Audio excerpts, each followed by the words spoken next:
Hello friends, எல்லாருக்கும் வணக்கம், welcome. எல்லாரும் எப்படி இருக்கிறீங்க? நாங்கள் நல்லா இருக்கோம், நீங்கள் எல்லாருமே நல்லா இருப்பீங்க நம்புறோம். ஓகே ஃப்ரெண்ட்ஸ், இன்றைக்கி எங்களோட வீடியோவில் என்ன பார்க்க போகிறீங்கன்னு சொன்னால், இன்றைக்கு வந்து எங்கள்ட இரவு சாப்பாடு தான். இன்றைக்கி வந்து பார்த்தீங்கன்னு சொன்னால் இட்லி தான் அவிக்க போகிறேன். இட்லியில் வந்து நிறைய வகையில் அவிச்சிருக்கேன். அதில் இதுவும் இன்னொரு வகை, சரியா நல்ல டேஸ்ட்டாக இருக்கும், வாங்க அவிக்கலாம். அதுவும் வந்து பார்த்தீங்கன்னு சொன்னால் இன்றைக்கி இட்லி வந்து இந்த புது இட்லி பானையில் அவிக்க போகிறேன். நீங்கள் பார்த்தீங்களா, நான் வாங்கியிருக்கிறேன் பாருங்கள் எப்படி இருக்குது. இப்படி இந்த மாதிரி 4 தட்டு இருக்குது. இதோட வந்து மினி இட்லி தட்டும் வந்துச்சு நண்பர்களே. இங்கே பார்த்தீங்களா, இது தட்டு இட்லி, மினி இட்லி இந்த மாதிரியெல்லாம் வந்துச்சு. இது வாங்கியிருக்கிறேன். இதில் தான் இன்றைக்கி நான் அவிக்க போகிறேன். வாங்க செய்யலாம். அதுக்கு முன்னாடி நீங்கள் இப்போ தான் ஃபர்ஸ்ட் டைம் எங்கள் சேனலில் பார்க்குறீங்கன்னு சொன்னால் அப்போ மறக்காமல் சோபா சோஸை சப்ஸ்கிரைப் பண்ணுங்கள். அப்படியே பக்கத்தில் இருக்க பெல் சிம்பிளையும் கிளிக் பண்ணுங்கள். அதே நேரம் உங்கள் யார் யாருக்கெல்லாம் சோபா சோஸில் இருக்கிற கூனி சம்பல், மாசி சம்பல், நெத்தலி சம்பல், கறித்தூள், முட்டமா, அரைச்ச கறித்தூள், கோப்பித்தூள், சரக்குத்தூள், உளுத்தமா இதெல்லாம் தேவையோ மறக்காமல் நாங்கள் ஸ்க்ரீனில் தர நம்பருக்கு வாட்ஸ்அப் பண்ணுங்கள், சரியா? இப்போ வாங்க கடகடண்டு இட்லி அவிக்கலாம். ஊற வைக்கிறதுக்கு தேவையானதெல்லாம் எடுத்து வச்சுருக்கேன் பாருங்கள். இன்றைக்கி வித்தியாசமாக வேற ஒரு முறையில் இட்லிக்கு ஊற வைக்க போகிறேன். இது எனக்கு ஒரு அக்கா சொல்லி தந்தவா, சரியா? அதே மாதிரி செய்ய போகிறேன். இட்லி அரிசி வந்து இந்த டம்ளரால் 4 டம்ளர் எடுக்குவேன். நீங்கள் எந்த அளவுகள் எடுத்துக்கொள்கிறீங்களோ, இந்த டம்ளருக்கு பதிலாக வேறு எதுவும் அளவு வச்சுருப்பீங்கன்னு அந்த அளவுகளோ எதென்றாலும் இதே மாதிரி எடுத்துக்கொள்ளுங்க. 3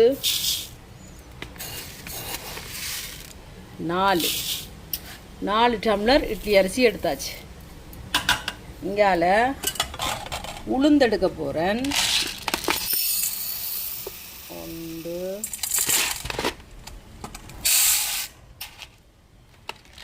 1.5 டம்ளர் உளுந்தெடுக்கிறேன். ஓகே, இனி இதோட வெந்தயம்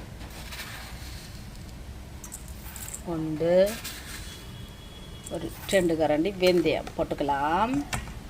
அதுக்கு பிறகு இந்த அரிசியோட இன்றைக்கு வந்து சவ்வரிசி சேர்க்க போகிறேன். இவ்வளவு சரியா? சவ்வரிசியும் சேர்த்து இப்போ இது எல்லாத்தையும் நல்ல வடிவாக கழுவி எடுத்துக்கொண்டு வரேன். அதுக்கு பிறகு ஊற வைக்கலாம். பார்த்தீங்களா, சவ்வரிசி ஒரு 1/4 கப் அந்த மாதிரி எடுத்துருக்கிறேன். இங்கால உளுந்து 1.5 டம்ளர், இட்லி அரிசி 4 டம்ளர். இப்போ இதை கழுவி எடுத்துகிட்டு வருவோம். 1க்கு 2-3 தடவை நல்ல வடிவாக இந்த மாதிரி குழஞ்சு கழுவி எடுப்போம். இனி உளுந்த கழுவி எடுப்போம். உளுந்து நல்ல வடிவாக கழுவி ஊற வச்சு அதுக்கு பிறகு கழுவுறேன் இல்லை காலையில், அந்த தண்ணியிலே தான் நிறச்சி எடுக்கிறது. அதனால் நல்ல வடிவாக ஊற வைக்க 1க்கு 2-3 தடவை நல்லா கழுவி எடுப்போம். இப்போ நல்ல வடிவாக கழுவி எடுத்துக்கொண்டு வந்தாச்சு. இனி மூடி வைப்போம். இது நல்லா ஊறட்டுக்கும். கடைசி ஒரு 4 மணித்தியாலம் ஊறினாலே போதும். வெயில் கூடின இடங்களுக்கு ஒரு 4 மணித்தியாலம் 5 மணித்தியாலம் ஊறினாலே போதும். இப்போ எங்களிடத்துல நல்ல வெயில் தானே, அதால் ஒரு 4-5 மணித்தியாலம் இது ஊறட்டுக்கும். அதுக்கு பிறகு நாங்கள் அரைப்போம். இப்போ பாருங்கள், நல்லா உளுந்தும் அரிசியும் நல்லாவே ஊறிட்டு பார்த்தீங்களா. இரவு ஊற வச்சேன் நான். இப்போ காலையில் பார்க்குறேன் நல்லா ஊறி வந்திருக்குது. நான் நல்ல லேட்டாக தான் ஊற வச்சேன். நான் ஒரு 12 மணிக்கு பிறகு தான் ஊற வச்சேன். நான் ஏன்னா ஒரு 4 மணித்தியாலம் 5 மணித்தியாலம் அப்படி ஊறினா போதுமன்றதுக்காக லேட்டாக தான் ஊற வச்சேன் நான். இப்போ அரிசி, இட்லி அரிசியும் உளுந்தும் நல்லாவே ஊறிட்டு இனி இதை நாங்கள் அரைச்சி எடுக்க வேண்டியதான். சவ்வரிசியை பார்த்தீங்களா, சவ்வரிசியும் சேர்த்து தான் ஊற வச்சேன் நான். அதுவும் எப்படி நல்லா ஊறி வந்திருக்குன்னு பார்த்தீங்களா, கையால் நசிக்க அப்படியே நசிப்படுது. அந்த மாதிரி நல்லா ஊறி வந்திருக்குது. இங்கால உளுந்தையும் பாருங்கள் நல்லா ஊறி வந்திருக்கு. ஆனால் இந்த உளுந்து ஊற வச்ச தண்ணியை நான் ஊற்ற போகிறதில்லை. ஏனெண்டா அதில் தான் ஊற்றி உளுந்தெல்லாம் அரைச்சி எடுப்பேன். மிச்சம் காணாமல் வந்துச்சுன்னு சொன்னால் அதுக்கு பிறகு வேறு தண்ணி ஊற்றி நாங்கள் அரைச்சி எடுக்கலாம், நல்ல தண்ணியை. ஆனால் இந்த உளுந்து ஊறின தண்ணி ஒரு கொஞ்சமும் வேஸ்ட் பண்ணாமல் அதை ஊற்றி தான் நான் இந்த உளுந்தெல்லாம் அரைச்சி எடுக்க போகிறேன். இப்போ முதல் உளுந்தும் வெந்தயமும் ஊற வச்சேன் இல்லையா, அதை எடுத்து மிக்சி கப்பில் சேர்க்குறேன். இந்த மாதிரி கணக்கு சேர்க்க இல்லை, ஏன்னா இதில் கூட சேர்த்து அடித்தோம்னு சொன்னால் மிக்சி வந்து டக்குன்னு லோட் ஆயிடும், டக்குன்னு அந்த நின்றும் அது. அதால் கொஞ்சம் கணக்காகத்தான் பார்த்து அரைச்செடுக்கணும். விழாத்துக்கு போட்டுட்டு அதுக்கு பிறகு உளுந்து ஊற வச்ச தண்ணி இருக்கு இல்லையா, அதை இந்த மாதிரி வடிவாக ஊற்ற வேண்டியதான். அதுக்கு பிறகு மூடி போட்டு நல்லா பட்டாக அரைச்செடுக்க வேண்டியதான். இங்கே பார்த்தீங்களா, இந்த மாதிரி உளுந்து வந்து நல்லா பட்டாக அரைச்செடுக்கணும். இப்படி இனி இதை வந்து நல்ல ஒரு அகலமான பாத்திரத்தில் சேர்க்க வேண்டியதுதான். இனி வந்து பார்த்தீங்கன்னு சொன்னால் அங்கால அரிசி மீதம் இருக்கிற உளுந்தையும் அரைச்சி போட்டு தான் அதுக்கு பிறகு நான் அரிசி அரைப்பேன். இப்போ மற்ற உளுந்து எல்லாத்தையுமே நான் அரைச்சி எடுத்துட்டேன். இனி இங்கால அரிசியும் சவ்வரிசியும் நல்லா ஊறி இருக்குது. இனி அதையும் கொஞ்சம் கொஞ்சமாக சேர்த்து அரைச்சி எடுக்க வேண்டியதுதான். தண்ணி ஆக கணக்கு ஃபுல்லாக விட தேவையில்லை, கணக்காக விட்டு விட்டு அரைச்செடுக்கணும். இப்போ உளுந்து ஊற வச்ச தண்ணி எல்லாத்துலேயுமே நான் உளுந்து அரைச்சி முடிஞ்சுது. அதால் இப்போ அரிசி ஊற வச்ச தண்ணியே கொஞ்சம் கொஞ்சமாக விட்டு இந்த அரிசியை அரைச்செடுக்க போகிறேன். இனி இதையும் அரைச்செடுக்க வேண்டியதான். இப்போ பாருங்கள், இதையும் அரைச்செடுத்தாச்சு. நல்ல ஆக பட்டாண்டு இல்லை, நல்ல ஒரு கணக்காக இந்த மாதிரி அரைச்செடுத்தாச்சு. அதுக்காக ஆக நறுவலாகவும் இருக்கக்கூடாது. நல்ல ஒரு பட்டா வாரத்துக்கு ஒரு கொஞ்சம் முன்கூட்டியே எடுத்துட்டோம்னா சரியாக இருக்கும். இப்போ இந்த அரைச்ச அரிசி மாவையும் உளுந்தோடு சேர்க்க வேண்டியதான். உளுத்தமாக அரைச்சி வச்சுருக்கேன்ல உளுந்து, அதோட இதையும் சேர்க்க வேண்டியதான். இதே மாதிரி சேர்த்துட்டு மீதம் இருக்கிற அரிசியையும் நான் போட்டு கொஞ்சம் கொஞ்சமாக மிக்சி கப்பில் அரைச்சி எடுக்க போகிறேன். இப்போ எல்லாமே அரைச்சி எடுத்தாச்சு. இனி வந்து இதை கையால் நல்லா கலந்து விட வேண்டியதான். கையை நல்லா வடிவாக கழுவிட்டு தான் கலந்து விடுறேன். சரியா? கலந்து விட்டுட்டு கையால் இந்த மாதிரி கலந்து விட வேண்டியதான். நான் உப்பு சேர்க்க இல்லை, ஏன்னா உப்பு சேர்த்தா கூட புளிச்சிடும். அதால் கையால் இந்த மாதிரி கலந்து விட்டுட்டு பொங்கி வந்தோடனே எங்களுக்கு தேவையான அளவுக்கு இட்லி அவிக்கிறதுக்கு எவ்வளவு தேவையோ அந்த அளவுக்கு மாவை எடுத்துட்டு மீதமுள்ள மாவை நான் ஃப்ரிட்ஜில் வச்சுருவேன். அது அவிக்க போகிற மாவுக்கு தான் நான் உப்பு போட்டு அவிப்பேன். இப்போ பார்த்தீங்களா, நல்லா கரைச்சி வச்சாச்சு. இனி மூடி வைப்போம். பின்னேரம் இனி இட்லியை ஊற்ற வேண்டியதான். சரியா? இட்லி ஊற்றிக்க பார்ப்போம். இப்போ பாருங்க, நான் அரைச்சி வச்ச இட்லி மாவை எப்படி வந்திருக்கேன்னு பார்த்தீங்களா? எப்படி பொங்கிருக்கு தம்பி. இதுக்கு நான் உப்பு போட இல்லை, உப்பு போடாமல் தான் கரைச்சி வச்சேன். நான் உப்பு போட்டு கரைச்சி வச்சோம்னா அடுத்தடுத்த நாள் பார்த்தீங்கன்னா நல்லாவே புளிச்சிருமாம். அதால் வந்து இப்போ எனக்கு தேவையான இட்லி மாவு எடுத்து அதுக்கு கணக்காக உப்பு போட்டு அவிச்சிட்டு மிச்சத்தை உப்பு போடாமலே ஃப்ரிட்ஜில் வச்சுட்டு எடுக்க மற்ற நேரம் எடுக்க நாங்கள் உப்பு போட்டு செய்யலாமா?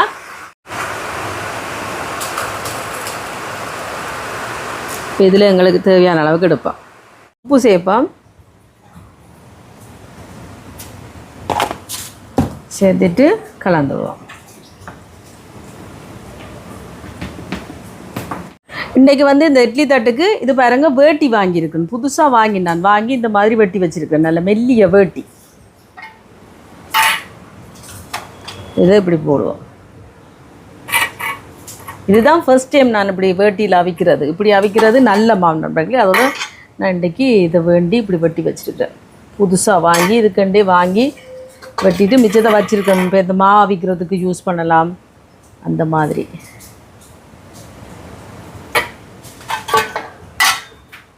பார்த்தீங்களா எப்படி இருக்குது தம்பி நம்மளோட விளையாட்டை பற்றியா?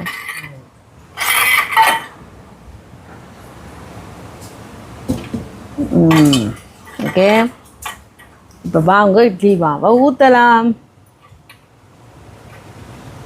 இப்படி நல்ல வடிவாமத்தி விட்டுட்டு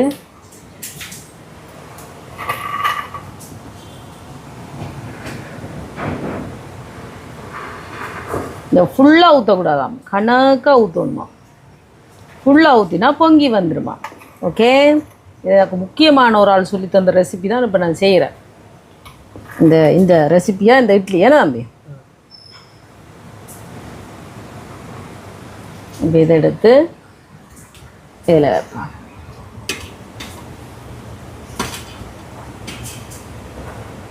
ஓகே, இனி அடுத்து இதே மாதிரி எல்லாத்தையும் இப்படியே ஊற்றி எடுப்பேன்.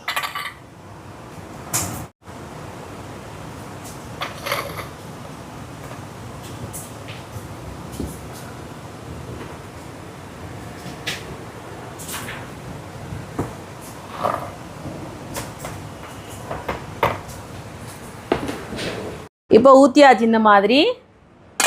இனி மூடிட்டு இப்போ இதில் அவியட்டுக்கும், இதில் இட்லி அவியட்டுக்கும். இனி வந்து இங்கெல்லாம் தக்காளி சட்னியை ரெடி பண்ணுவோம். இதில் வந்து தக்காளி சட்னி செய்ய போகிறேன். சட்டி சூடாட்டும், நல்லெண்ணெய் சேர்க்குறேன். நல்ல மழை தூருது நண்பர்களே. நல்ல வெயில் அடித்து கொண்டு வந்துச்சு. இப்போ பின்னேரம் பார்த்திங்கன்னா மழை தூரு. எண்ணெய் சூடாயிட்டு உளுத்தம்பருப்பு கொஞ்சம் சேர்க்குறேன். இதோட கடலைப்பருப்பு, கடுகு கொஞ்சம், வெங்காயம், செத்தல் மிளகாய்,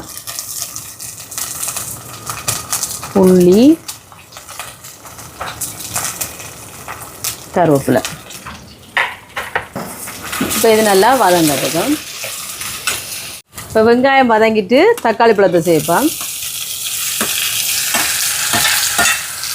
தக்காளி பழம் சேர்த்துட்டு உப்பு கொஞ்சமாக சேர்க்குறேன். கலந்து விடுவோம். இந்த தக்காளி பழம் நல்லா வதங்கி வரதுக்கு. இங்கே வந்து பச்சை மிளகாய் சட்னின்னு நான் அரைக்க போகிறேன். பச்சை மிளகாய் இது எங்களோட உரைப்புக்கு தேவையான அளவு தான். வெங்காயம் ஒரு 4 பல்லுள்ளி, கருவேப்பிலை, இது வந்து தேங்காய்ப்பூ, உப்பு சேர்க்குறேன். இதுக்கு வந்து தேசிக்காய் புளி தான் நான் சேர்க்க போகிறேன்.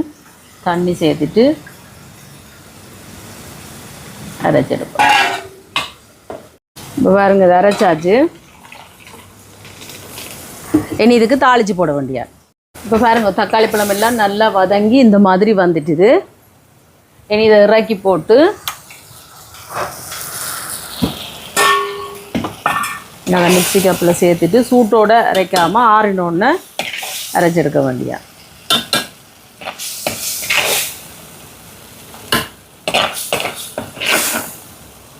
இதில் சட்டியை வைப்போம் தாளிக்கிறதுக்கு சூடாட்டுக்கு. இங்கால பாருங்க, சட்னி அரைச்செடுத்தாச்சு.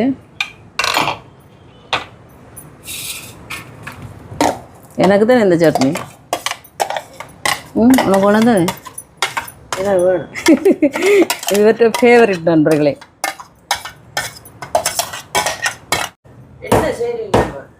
இது வந்து தேசிக்காய் பாருங்க, இந்த மாதிரி துணியில் வச்சு இப்படி அடித்தோம்னா புளியறதுக்கு எங்களுக்கு ஈஸியாக இருக்கும்.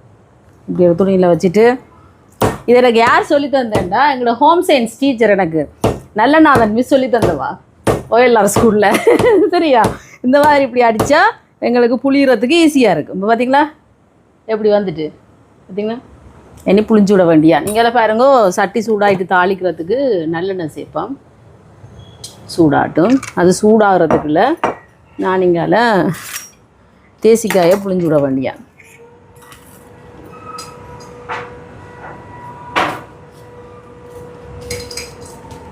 அதுங்களா இந்த மாதிரி அடித்தோம்னா அப்படி நல்ல வடிவாக புளியறதுக்கு சுகமாக இருக்கும். இந்த மாதிரி இந்த 2 தேசி புளியும் புளிஞ்சு விடப்போம் தான் இருக்கு. இப்போ கலந்து விடுவோம். தேசி புளியை புளிஞ்சு விட்டாச்சு. உப்பு பாப்பா ஹானுமாண்டு செம்மையாக இருக்குது. இப்போ தாளித்து போட வேண்டியா. நீங்கள் அதில் எண்ணெய் சூடாயிட்டு நண்பர்களே பார்த்தீங்களா. இனி வந்து இதுக்கு கடுகு சேர்ப்போம். இதோட வந்து கருவேப்பிலை, செத்தல் மிளகாய், 2க்கும் தாளித்து போட போகிறேன் நான். 2 சட்னி.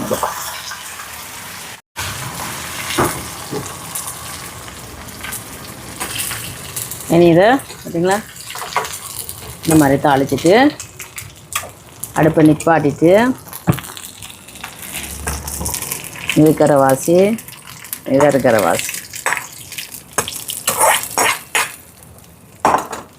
போட்டுட்டு கலந்து விடுவோம். இது பச்சை மிளகாய் சட்னி, இது வந்து தக்காளி சட்னி, பூண்டு சட்னி, எது வேணாலும் சொல்லலாம். பார்த்தீங்களா.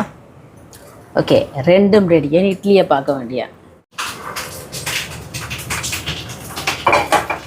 இட்லியை பார்த்தீங்களா அவிஞ்சிட்டு சுடுவுது. நிப்பாட்டுவோம், கொஞ்சம் ஆறுனோன்னு இறக்குவோம். சூட்டோடையே எடுக்காமல் சுடுவுது ஆறுனோன்னு எடுப்போமா. இட்லி எடுப்போம். பார்த்தீங்களா எப்படி வந்துருக்கு பாருங்க. பஞ்சு தான் நண்பர்களே, சுடுவுது.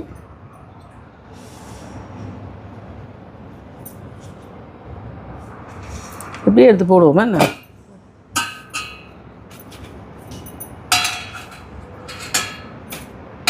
எப்படி வந்திருக்கு, பூ போல வந்திருக்கு பார்த்தியா.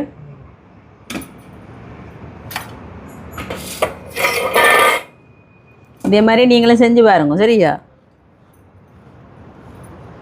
இப்போ வாங்க சாப்பிடலாம். பார்த்தீங்களா இட்லியை, இதுதான் பூ போல் இட்லி. இதே கோணல் மாடலாக இருக்குன்னா அந்த இது இருக்குது தானே, புது இட்லி ஊற்றுற சட்டி இருக்குது, அதில் வந்து ரோட்டை போடணும் நடுவில். அது போட்டால் இந்த இப்படி வராது, அது பிறகு போடலாம். சட்டி இதுலையா இரும்புலையா?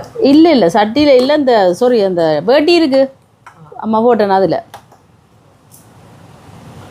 அதான் இந்த இப்படி நிற்கும் தானே அந்த சைட்டில் இப்படி இந்த மட்டமாக, அப்போ அது என்ன நிற்கும் இப்படி இப்படி இப்படி வந்துடும். அதான் இப்படி இருக்குது பாருங்க இட்லியை. எப்படி இருக்கு?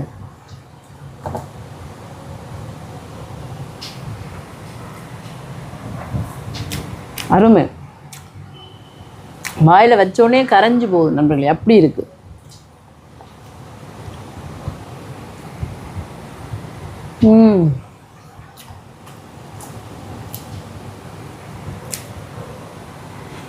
ஆஹா, அருமை.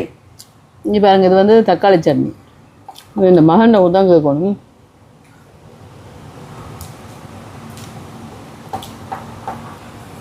அந்த மாதிரி அதாக்கா, நீங்கள் 3 நேரம் இந்த சட்னி விடுங்க சாப்பிடுவான்.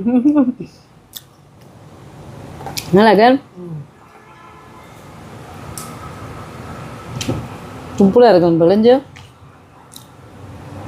இந்த 2 சட்னியும் இப்படி கலந்து சாப்பிடவும் நல்லா இருக்குது.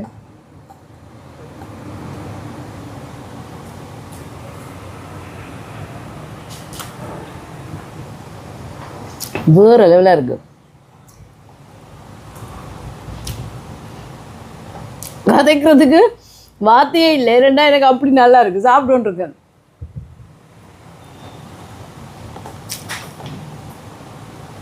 கண்டிப்பாக இந்த மாதிரி சவ்வரிசி போட்டு நீங்கள் இட்லி அரிசி அரைச்சி வச்சு அவிச்சு பாருங்க, அதை விடவே மாட்டீங்க. எனக்கு உமாக்கா சொல்லி தந்த மாதிரி செஞ்சுருக்கேன் நம்மளே, சுமையாக வந்துருக்கு.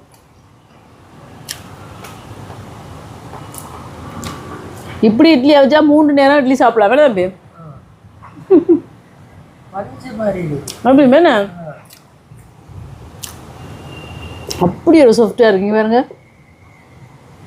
இங்கே அப்படி இருக்கு நண்பர்களே.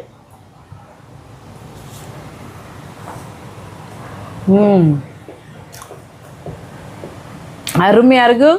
கண்டிப்பாக இதை மாதிரி செஞ்சு பாருங்கள். செஞ்சு பார்த்துட்டு எப்படி இருக்குன்னு சொல்லுங்கள். வீடியோ பிடிச்சிருந்தா மறக்காமல் லைக் பண்ணுங்கள், ஷேர் பண்ணுங்கள், கமெண்ட் பண்ணுங்கள், அப்படியே சப்ஸ்கிரைப் பண்ணுங்கள். சப்ஸ்கிரைப் பண்ணிவிட்டு பக்கத்தில் இருக்க பெல் சிம்பிளை கிளிக் பண்ணுங்கள். ஓகே ஃப்ரெண்ட்ஸ், நான் உங்களை இன்னொரு வீடியோவில் சந்திக்கிறேன். பைடா. சூப்பராக இருக்கும்.